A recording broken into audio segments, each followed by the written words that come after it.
closed, you know what all the normal click-cluck sounds are. And so if something sounded out or wrong, the biggest indicator would be if the door didn't open, or if the door closed but the elevator didn't run. That would be your clearest indication that there's a problem at that floor.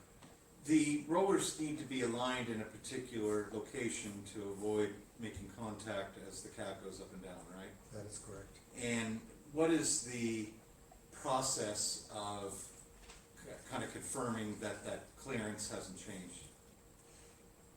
Because if that clearance changes, when the doors reach the full open position, the hoistway doors will not be in the correct position